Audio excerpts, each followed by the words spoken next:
દીદી, periods કેમ આવે છે એ તો સમજાઈ ગયું, પણ શું આપણે આગળથી જાણી શકીએ કે આપણા પીરિયડ્સ બીજી વાર ક્યારે આવશે? ચોક્કસ જાણી શકીએ. દરેક છોકરીને એના પીરિયડ્સ નિયમિત સમયે આવતા હોય છે. આ સમયગાળો માસિક ચક્રનો સમયગાળો હોય છે. જો હું એક ઉદાહરણ આપીને સમજાવું.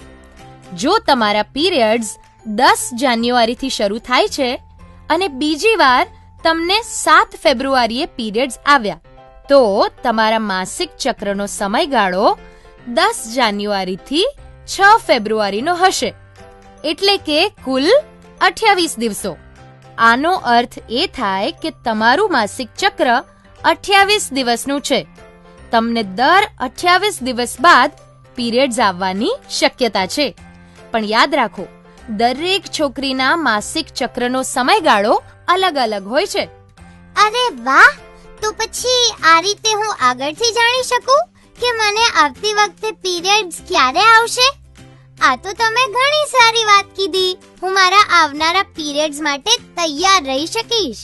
હા જીયા, પણ યાદ રાખજે કે તને હમણાં જ પીરિયડ્સ આવવાની શરૂઆત થઈ છે.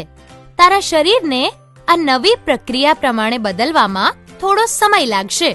શરૂઆતના 1-2 વર્ષ સુધી પીરિયડ્સ અનિયમિત હોઈ શકે છે.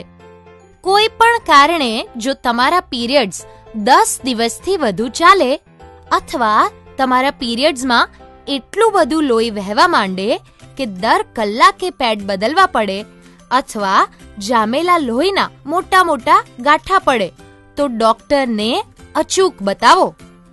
દીદી, મારા પેટમાં થોડો દુખાવો થઈ રહ્યો છે, શું કરું?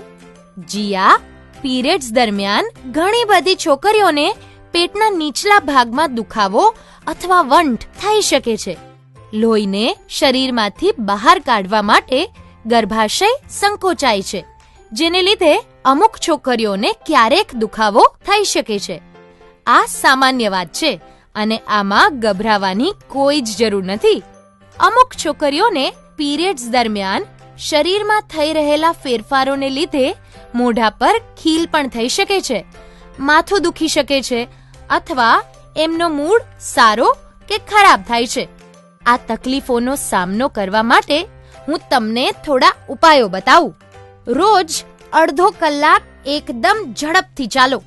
બાલાસન, પતંગિયું આસન અને ભુજંગાસનમાં બેસીને 5 વખત ઊંડા શ્વાસ લો. પેટમાં દુખે તો પેટના નીચલા ભાગમાં ગરમ પાણીની થેલીથી શેક કરો. ખૂબ પાણી પીઓ અને બરાબર ઊંઘ લો. માસિકના વર્ષોમાં શરીરને સૌથી વધુ જરૂર હોય છે આયનની, તો આયન અને વિટામિન સી યુક્ત ભોજન કરવાથી પણ પીરિયડ્સમાં થનારી તકલીફોમાં ઘણી જ રાહત રહેશે. તો શું આ પીરિયડ્સ આપણને આખી જિંદગી રહેશે? ના મીરા, પીરિયડ્સ 45 થી 55 વર્ષની ઉંમરની વચ્ચે પોતાની જાતે જ બંધ થઈ જાય છે અને એને મેનોપોઝ કહે છે. તો એનો અર્થ એ કે આપણી મમ્મીઓને પણ પીરિયડ્સ આવે છે? હા પિંકી, જ્યાં સુધી તેઓ 45 કે 55 વર્ષના ના થાય ત્યાં સુધી એમને પણ પીરિયડ્સ આવતા રહેશે. હું તો કહીશ કે તમે બધા પોતપોતાની મમ્મીઓ સાથે પીરિયડ્સ વિશે વાત કરો, કારણ કે મોટે ભાગે છોકરીઓના પીરિયડ્સના અનુભવો એમની મમ્મીઓના અનુભવો જેવા જ હોય છે.